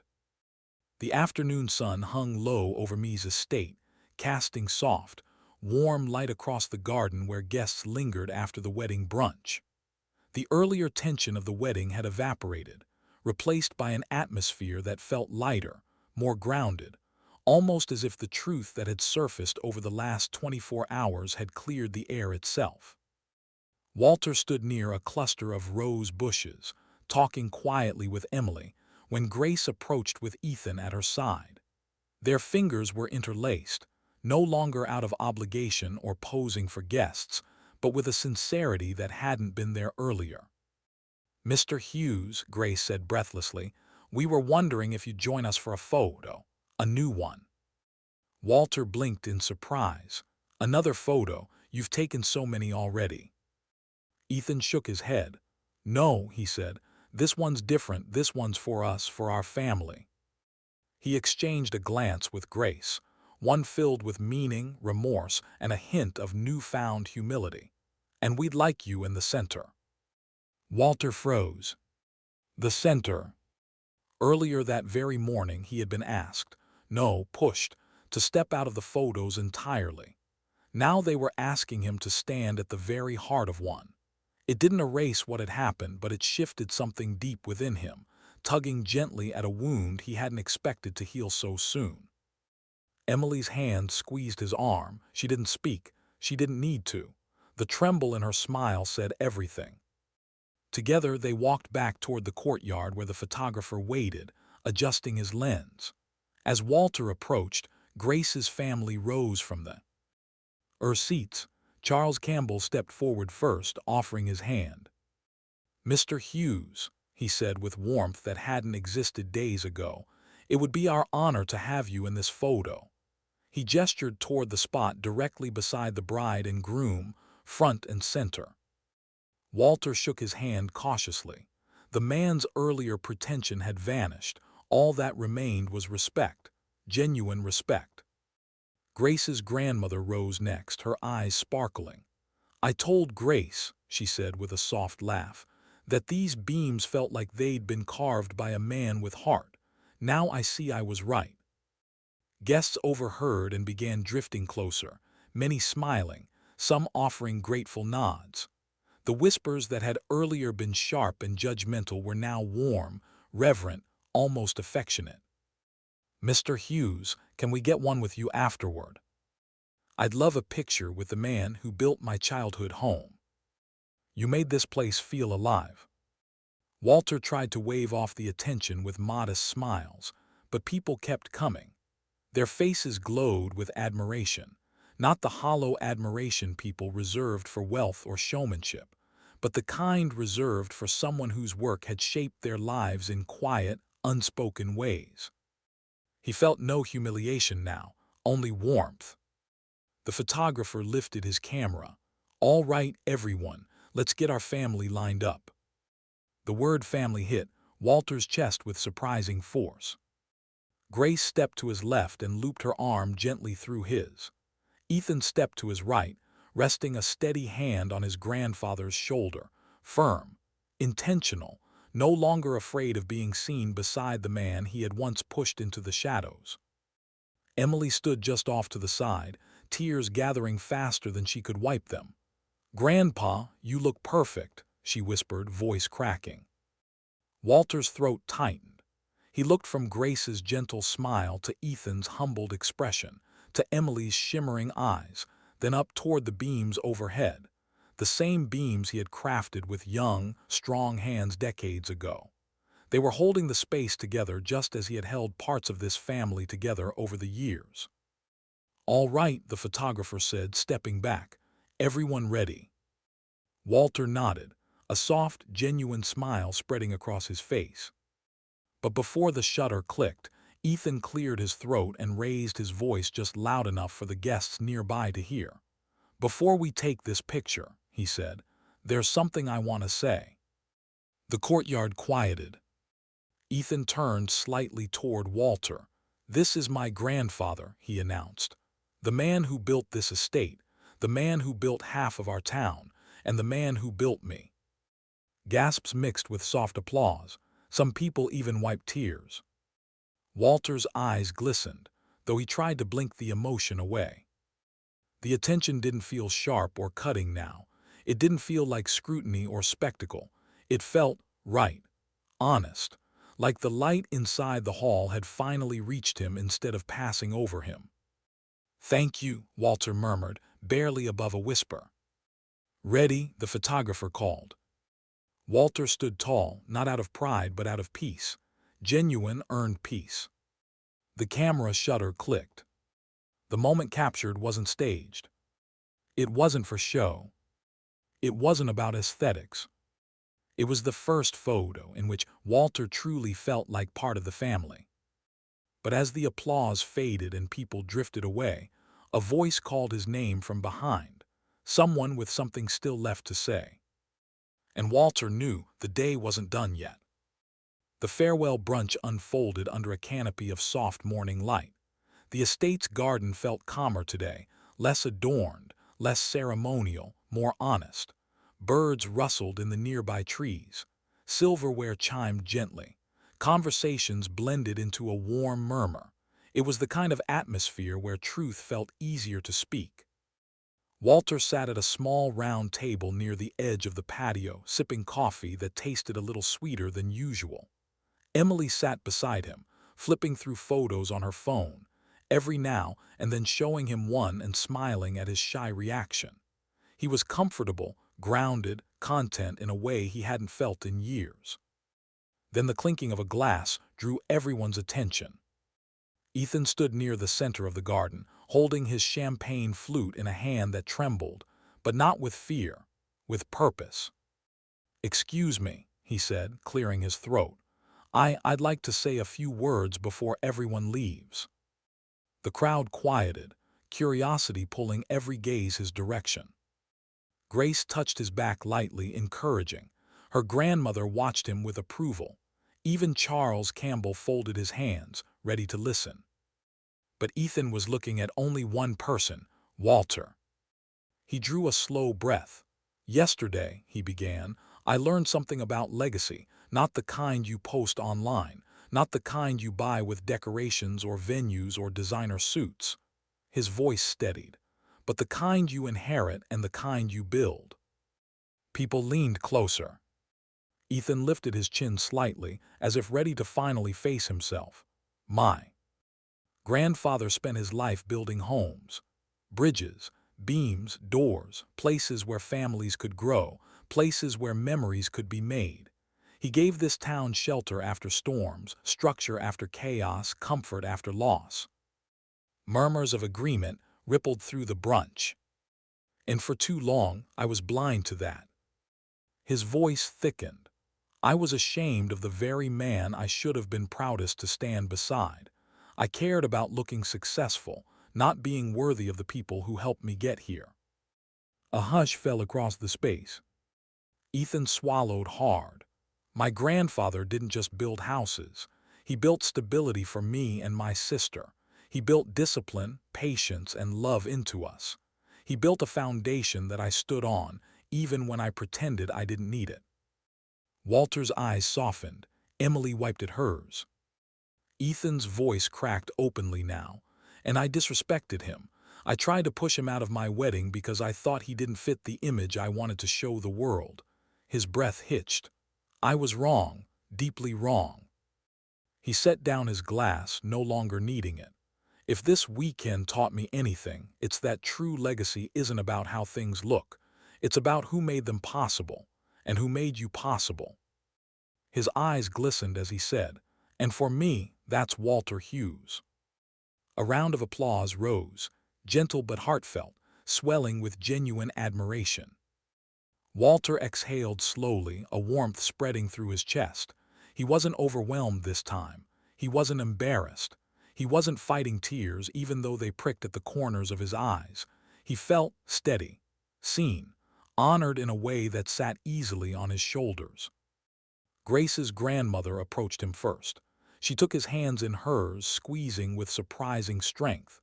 "Young man," she said with a soft chuckle, "you shaped half this town, and you shaped the backbone of the man my granddaughter married. That's a legacy worth celebrating." Walter smiled, bowing his head humbly. "Thank you, ma'am." She pulled him into a hug, warm, sincere, grateful.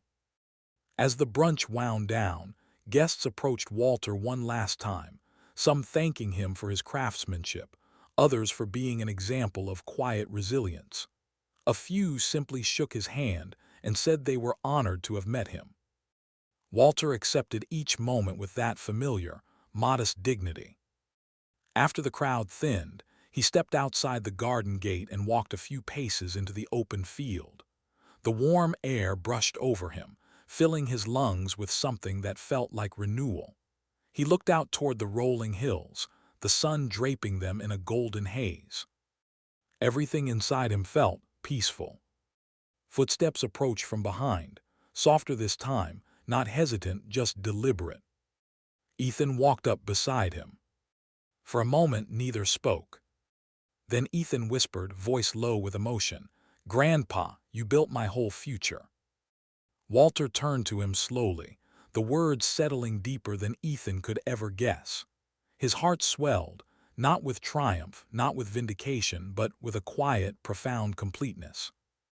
He placed a hand on Ethan's shoulder, feeling the steady pulse of a bond mended. And as the breeze stirred the grass at their feet, Walter spoke the closing truth that would echo long after this story ended. "And that day, my grandson finally learned the value of the hands he once judged."